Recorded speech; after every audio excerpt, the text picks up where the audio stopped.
Swayam Prabha. Digital India. Educated India.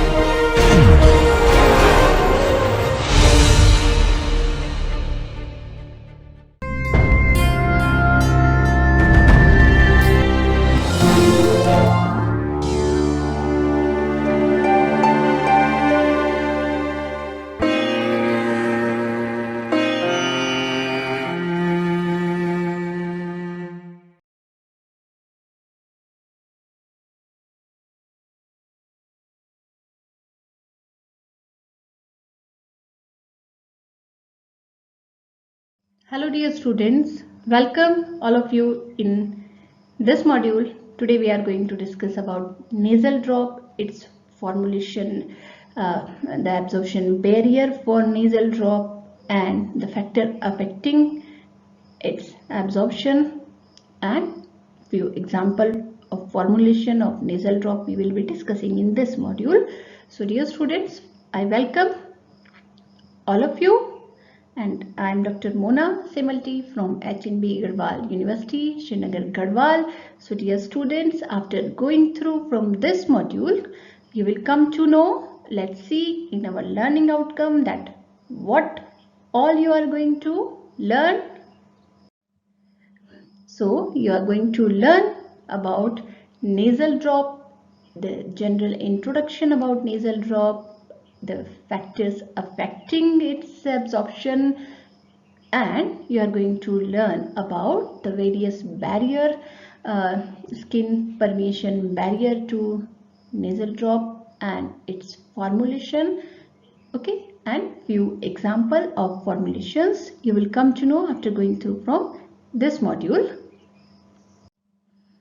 So dear student, nasal drug delivery system, uh, we know that the nasal drops are drug delivery system also, and as well as we in conventional dosage form also we use nasal drop. So administration of drug through nasal route is referred as nasal drug delivery.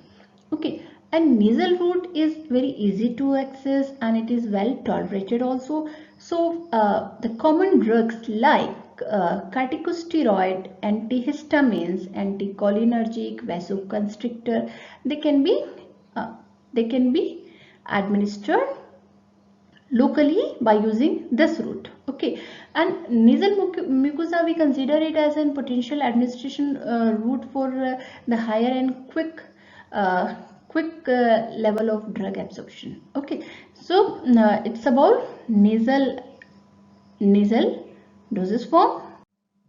So moving to the advantages of nasal administration, it is the very first thing, which is it is non-invasive route of administration, rapid onset of action. Okay, because quickly it is going to absorb and its absorption is rapid, and so that this route gives us a good bioavailability, and by it bypasses the hepatic first pass metabolism, good bioavailability as I mentioned, and bioavailability for larger molecule is increased with the help of permeation enhancers, which we use in its formulation, and it is very good alternative of parenteral route. Moving to a few more advantages. Convenient for long-term therapy.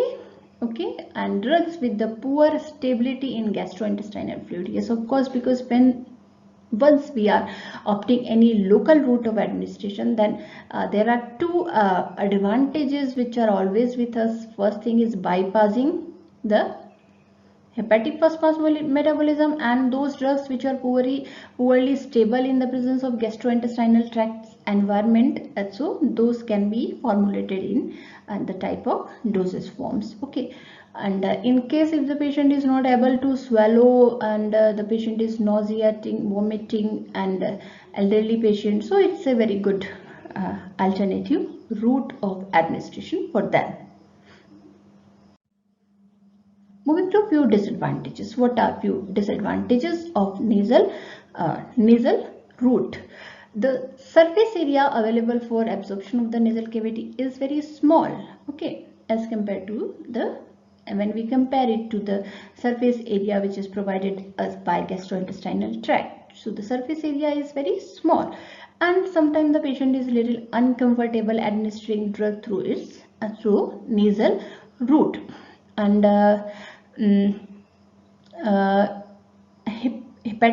histological toxicity of the absorption enhancers used in the formulation, okay, and which is not yet established. Now moving to a few ideal characteristics of its the drug, ideal candidate for the of drug which is suitable for delivery by this route. Aqueous solubility, okay, this is very important for nasal drop, that they must have aqueous solubility, okay, and less irritation, okay, fine. Nasal absorption is less because the particle size should be small enough, and should have good stability, and the odor or aroma of the drug should be acceptable. So these are few general ideal characteristics of a drug candidate which is suitable to be formulated in this kind of dosage form. Now moving to a little, I'll give you a brief idea of the nasal cavity and its structure and environment, and basically the anatomy part. Nasal cavity, which is divided in two halves by nasal septum and extend posterior to the nasopharynx, okay.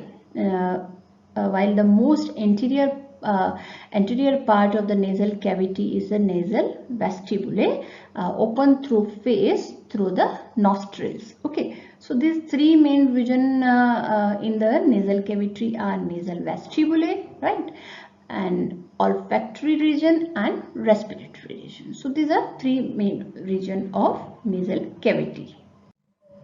Now respiratory region, it contains three nasal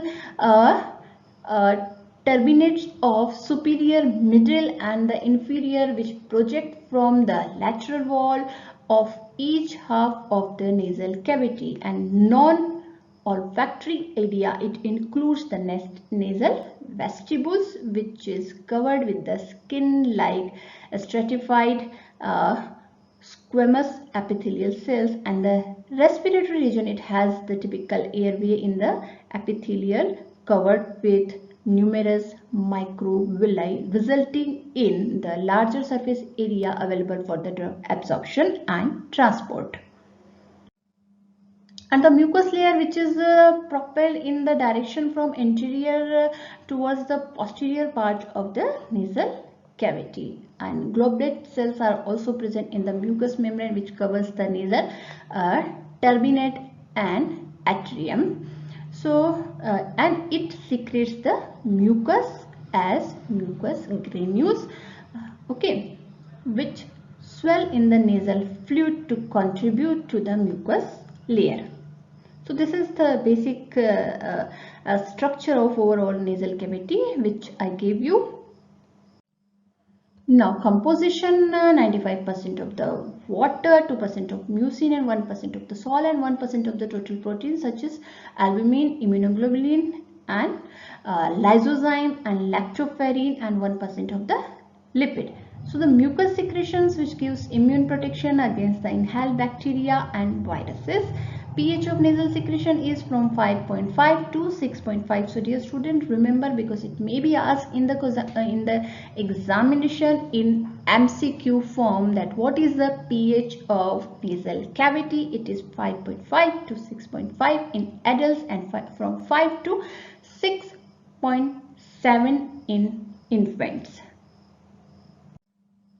Now moving to the mechanism of drug absorption. So dear students, we have also discussed the mechanism of drug absorption in the previous module. So the principal step in the drug absorption from the nasal cavity is the passage through the mucous membrane. So the fine particles, they easily pass through the mucous membrane, but what happens, the passage of larger particle, it is very difficult. So due to some environmental and physicochemical factor, structural changes can occur in the mucous layer, right? So absorption through through nasal mucosa is we can say the paracellular transport. Now what is paracellular transport? It is a slow and passive absorption of peptides and proteins associated with the intercellular space and tight junctions, right?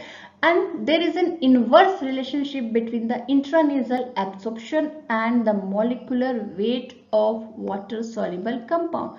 So drugs with the molecular weight higher than 1000 Dalton, it shows poor bioavailability. That's why. Okay. Second is transcellular transport. Now what is transcellular? Transport of basically lipophilic drugs which are not soluble in water occurs through the lipoidal route, and the rate of transcellular transport depends on the lipophilicity. Of course, it depends on the lipophilicity of the drug. So that means the drug, it also crosses the cell membrane by active transport via the carrier mediated means, and the transport through the opening of tight junctions. Now nose to brain pathway. Now what is this olfactory area? That is the smelling area of the nose. It is in direct contact with the brain and cerebrospinal fluid. So medications which absorb through the olfactory mucosa are directly absorbed and enters in the brain. So this area is referred as nose brain pathway and offers a rapid direct route for drug delivery to brain. Now moving to the another topic in this module, which is barriers to nasal absorption. Now what are the barriers? What are the what kind of barrier are there in the nasal absorption we face generally? The very first thing is the low bioavailability. Low bioavailability lipophilic as compared to the other we are talking about here. That lipophilic drugs are generally well absorbed from the nasal cavity as compared to the polar drug which are hydrophilic drugs. The pharmacokinetic profile of the lipophilic drugs are identical for those obtained after intravenous injection and bioavailability approaching 100%. So this is the most important factor which governs the nasal absorption of polar drugs, and especially larger molecular weight polar drugs such as peptides and proteins. Second is low membrane transport. Now this is second most important factor, that the low molecular transport is the general rapid clearance of the administered formulation from the nasal cavity is due to the mucociliary clearance mechanism, especially for the drugs which are not absorbed easily across the nasal membrane. So rapid mucociliary clearance is overcome by the use of bioadhesive polymer. So we can go for this option in this case. Third is enzymatic degradation. Now what is enzymatic degradation? See, enzymatic degradation, it is the another contributing factor. Sometimes which because proteins and peptides sometimes they undergo in the enzymatic degradation within the lumen of nasal cavity and during the passage across epithelial barrier. Now factors, these were the three factors, three important nasal absorption barrier we discussed. Now we are moving to the factors affecting nasal absorption. Okay, there are two types of factor: physicochemical factor and formulation related factors. Formulation related factor means those factors which are related to the formulation, like if you take example like pH of the formulation.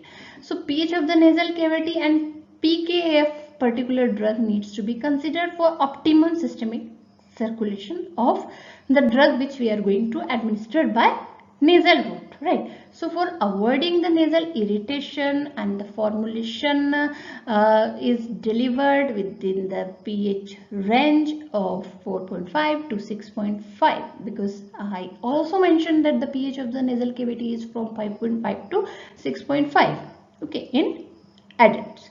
So the volume and contraction are important to consider here.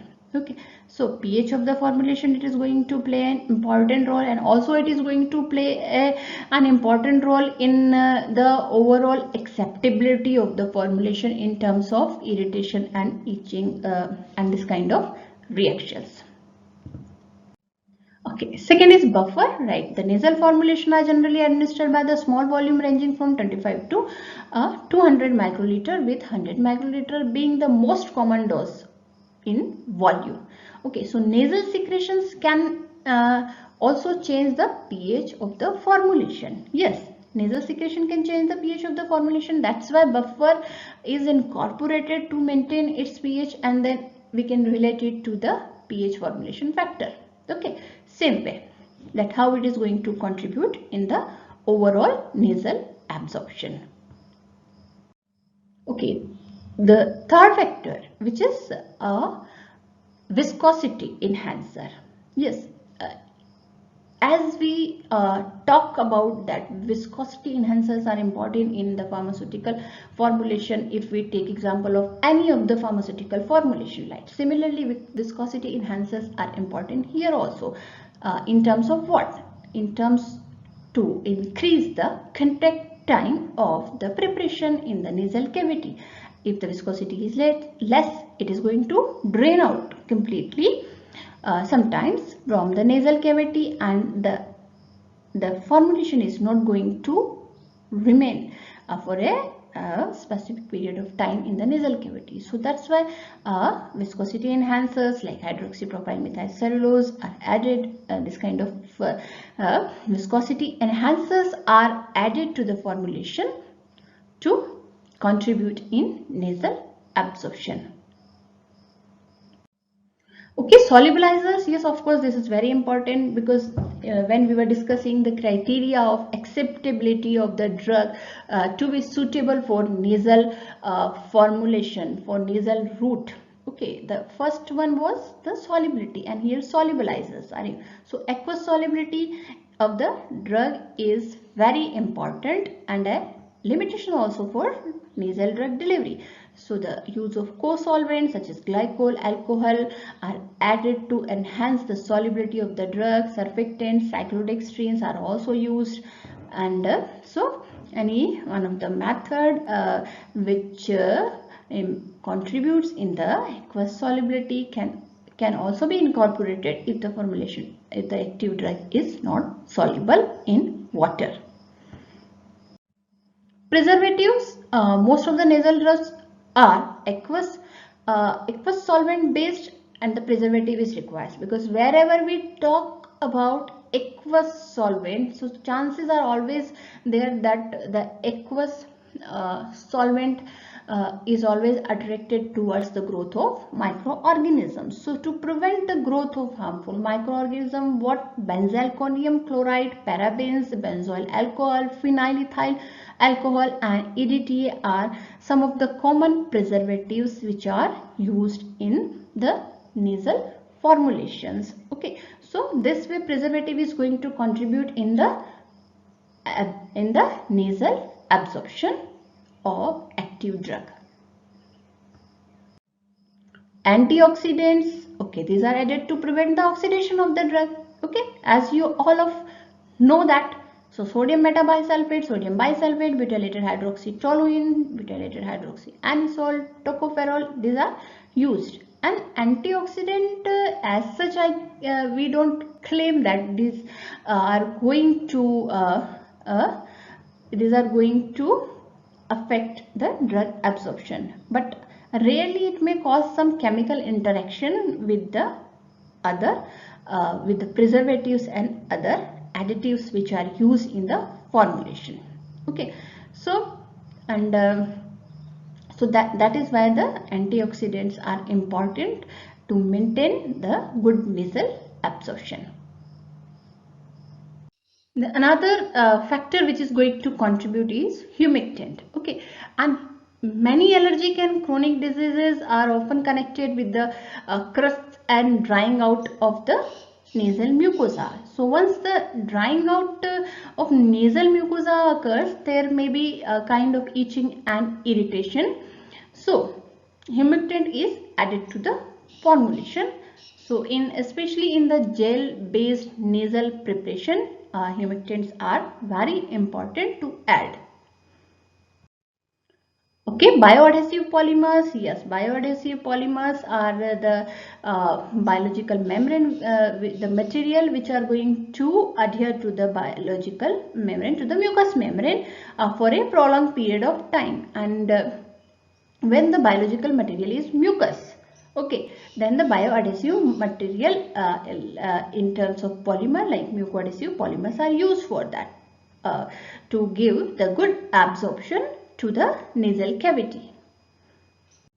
Another factor is absorption, which is going to contribute in the absorption is a use of absorption enhancers. So these are required when the drug exhibits the poor membrane permeability, and especially with the larger molecules and with those molecules which lack the lipophilicity and enzymatic degradation by aminopeptides. Okay, so absorption enhancers, they improve the absorption through different mechanisms. What are the mechanisms? Increase membrane fluidity, increasing nasal blood flow, and increasing the mucus viscosity and enzymatic inhibition.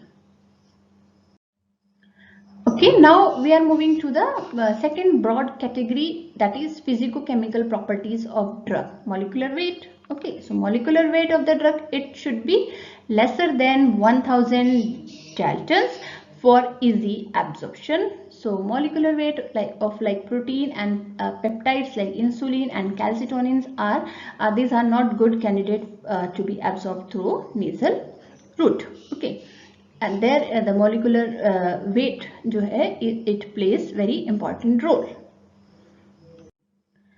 Chemical form of the drug and polymorphism. So two factors here we are discussing. Chemical form of a drug which determines its absorption. For example, conversion of a drug into its salt and ester form, salt form and ester form. So it is going to enhance the absorption because it is going to enhance the solubility. And polymorphism, polymorphisms also, there are few polymorphic forms which are not that much soluble, not stable. So we use a suitable polymorphic form of drug which is going to contribute in the stability and insolubility, stability, and finally in the absorption and bioavailability of these products.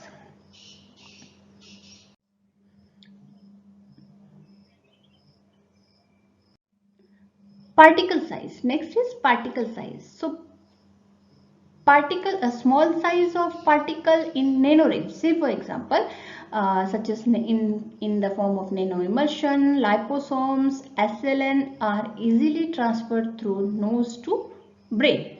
Okay, because trigeminal and olfactory neurons diameter is around 200 nanometer and particle size lesser than 200 nanometer in size can easily transfer to the brain. So that is why it is very important to have a consideration of particle size.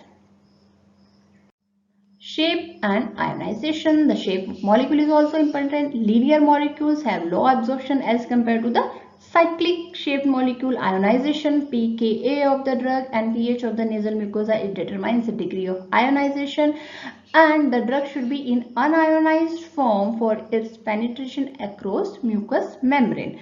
Okay, so the drug should be buffered so that the nasal mucosa pH does not produce any change in the formulation pH. Lipophilicity. Okay, lipophilicity in nasal permeation is directly proportional to the log P of the drug. Greater the partition coefficient of the drug, greater will be its log P value. Okay, and drug should be lipophilic so that it can easily cross the nasal mucosa. Okay, and physiological factors. We are moving to next, physiological factors, effect of deposition on absorption. Okay, when the formulation is deposited in the interior part of the nose, the dose resistance time is decreased. The interior portion of the nose is the area of low permeability, with the posterior portion of the nose where the drug permeability is generally higher, and it provides the shorter resistance time. Okay, so the another factor which is nasal blood flow. Okay, nasal blood flow, it is important because the absorption will depend upon the vasoconstriction and vasodilation of the blood vessel. So that is why the nasal blood flow is important for nasal absorption. Enzymatic factor, enzymatic effect. Okay, so there are several enzymes present in the nasal mucosa which exerts their effect on the stability of the drug, which stability, especially with the protein and peptides. They are subjected to the degradation by protease and aminopeptidase at the mucous membrane. So the complex formulation also takes place between the peptides and immunoglobulins, which leads to increase in the molecular weight and reduced permeability and overall reduction in the absorption. Okay, so that the effect of enzyme is also important for good absorption of the drug to be administered through nasal route. Next is effect of mucociliary clearance. Okay, mucociliary clearance, sometimes what happens, the drug absorption, it is influenced by the resistance, that is contact time between drug and epithelial tissue. So mucociliary clearance is inversely related to the resistance time. Okay, simple. So therefore inversely proportional to its absorption, inversely proportional to the absorption of drug. Pathological condition, effect of some pathological conditions like asthma, cystic fibrosis, viral and bacterial infection, etc. They affect the nasal mucosa and hence its absorption. Now we will directly move to the formulation part. Nasal formulations, nasal drop, which is very common formulation to be administered by nasal route. Okay, so these are aqueous preparation. Nasal drop, you might have seen any nasal drop, aqueous preparation of the drugs instilled in the nostrils with the help of dropper. Okay, and generally used for antiseptic, local analgesics and vasoconstriction properties. Okay, next is second is nasal spray, both in the form of solution as well as suspension form. Formulation can be manufactured in the nasal spray form. So with the bioavailability of meter, dose, pump and actuator, and nasal spray can deliver the exact amount of dose required to the targeted site. Okay, so this is about nasal spray. Nasal gel, high viscosity. Basically these preparations are very high in viscosity, thickened solution or suspension. Okay, so administering gel have got their own advantages, like reduction in the nasal drip due to the high viscosity, reduction in the anterior leakage of the formulation, reduction in the taste impact due to the reduced swallowing. Okay, and reduction in the irritation caused by smoothing and emollient excipient and target to the mucosa for better absorption. So all these factors are going to be contributed by the high viscosity, because gel have got the higher viscosity. Okay,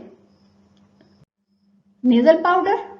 Okay, nasal powder, this type of dosage form is doubler when there is difficulty in the formulation in suspension or solution form. Then the nasal powders can be formulated And the advantage, what is the advantage of nasal powder are the absence of preservative and superior stability of the formulation as compared to the solution and suspension time. And the suitability of nasal powder formulation depends on the solubility, particle size, and aerodynamic property of the property and the nasal irritancy of the active drug or excipients. So dear students, these are the references. So I have not discussed this formulation, their formula and the preparation in more detail. I just gave you the introduction to nasal drop, nasal spray, nasal gel along with the factor affecting their absorption. So these are the references. Just go through from the references for better understanding of this topic. Now, quickly summarizing this topic. So dear students, in this module which is devoted to the nasal formulations, we discussed the considering factors related to nasal formulations like nasal drop, nasal gel and nasal spray. Although we have not discussed this formulation and the preparation, but we have discussed the general introduction to nasal drug delivery system. Okay, their advantage, disadvantage, what are the properties which one suitable API should have to be formulated in this kind of preparations, and we discussed the barrier to nasal absorption and factors contributing nasal absorption, physiological factor, and formulation related factors. So all these things we discussed, and I gave you the brief idea of the 3 types of nasal drug delivery system, including nasal drop, nasal spray and nasal gel. So now the homework for you for this module is go through from the formulation, that means the exact formula of a nasal drop, nasal spray and nasal gel and its method of preparation. So dear students, I hope you are going to do it today itself, and that's all for this module. So stay tuned for more videos, and thank you so much for watching this video.